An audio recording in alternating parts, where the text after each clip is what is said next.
can you talk about how you learned to take control of your emotions and what advice you have for us that might be struggling to gain control of emotions? Yeah, I think it's paramount. I learned through just I was required to do it in the military, and I think we all learn that in the special forces to control your emotions. Because you can't pass ranger school, selection, any of those things if you can't control your emotions.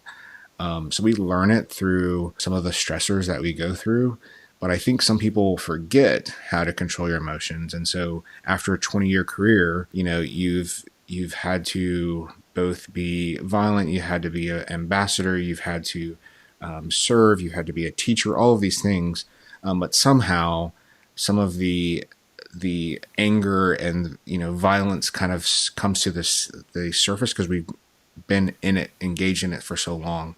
And so I think we have to go back to that point and those areas where we have to learn to control our emotions. So again, take yourself out of, you're not a warrior or anything like that, but the ability to control your emotion is probably the best thing that I have for myself, because I am both a kind guy that wants to serve, but I also am a warrior with a lot of combat experience. But I don't want to be that to be the most important thing about me. I also don't want it to be the first thing that happens when I'm in a stressful situation.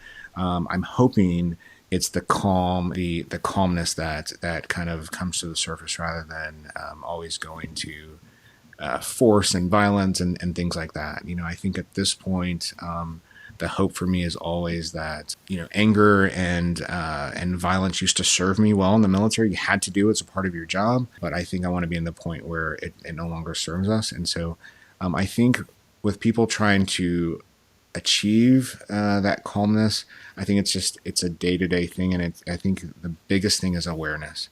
If you can be aware of where you're at in a situation, if the situation is getting out of control, you walk away.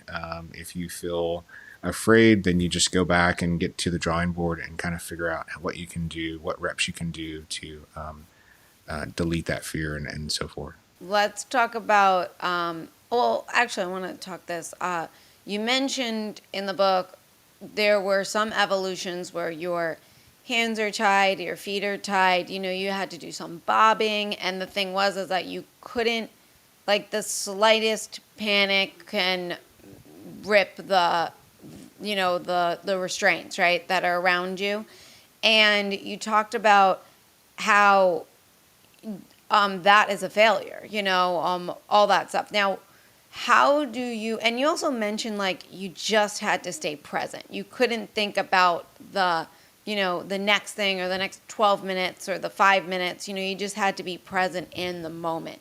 And how do you, A, focus to be so present, and B, also like, what if something happens where it just is out of your control? Because as I'm reading the book, you also mentioned like, well, if it's too loose, you come out of it easy. If it's too tight, it's easier for it to break. It had to be perfect. And it's just like, sometimes to have it so perfect, it just, some things are out of your control, right? Yeah. And how do you stay focused to complete the evolution? And if you don't complete the evolution, how do you not get so down on yourself to, complete it the next time? Because, I think it's like, what, 2 failures and you're out or something? Yeah, that's it. 2 failures and you're out. So, yeah, I mean, I think you have to realize, and again, at this point in our careers, we all know that practice makes permanent, doesn't necessarily make perfect. And so you want to practice perfectly so that it can be a permanent